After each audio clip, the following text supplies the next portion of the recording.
Bakal Cawagup Jakarta Suswono merespon soal batalnya Ahmad Sahroni menjadi ketua tim pemenangan Ridwan Kamil Suswono di Pilgub Jakarta.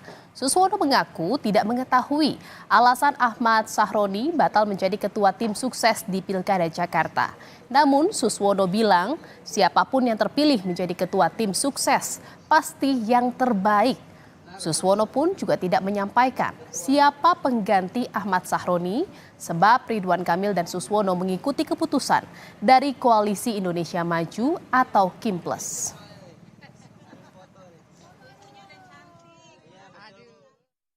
Jadi saya tidak tahu persis, bahkan ketika mendengar nama Pak Sahroni pun dari media ya. Jadi saya belum tahu persis, pasti semua itu dibicarakan di koalisi ya, jadi koalisi KIMPLES itu pasti dibicarakan, dan siapapun nanti yang jadi ketua pasti itulah yang terbaik untuk KIMPLES ya, untuk koalisi kita. Ada yang dituju sih Pak namanya ya? Untuk pemenangan, tim pemenangan? Ya itu saya kebetulan memang tidak terlibat langsung ya, karena itu sudah ada tim, kan itu adalah pimpinan-pimpinan partai ya. Jadi musyawarahnya pimpinan partai, kami sih tinggal menjalankan saja nanti siapa yang dipilih, dan tentu kami nanti pasti akan berkoordinasi dengan tim pemenangan, udah pasti itu ya.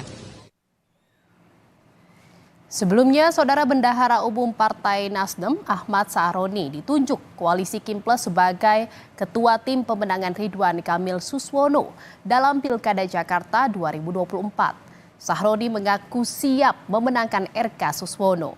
Sahroni juga tidak mempermasalahkan gagasan RK terkait anggaran 100 hingga 200 juta untuk biaya operasional tiap RW karena APBD Jakarta terbilang sangat besar. Tadi malam ada saya telepon menyampaikan itu tentang untuk jadi ketua tim sukses Ridwan Kamil. Nah itu dulu, yang lain-lain belum. Apa? Ya, saya juga artis. Banyak kan Pak RK sudah menjanjikan hal terkait sampai kecamatan 200 juta ya. Iya, itu gimana tuh Bang? Ya nggak apa-apa, duitnya banyak kok Jakarta.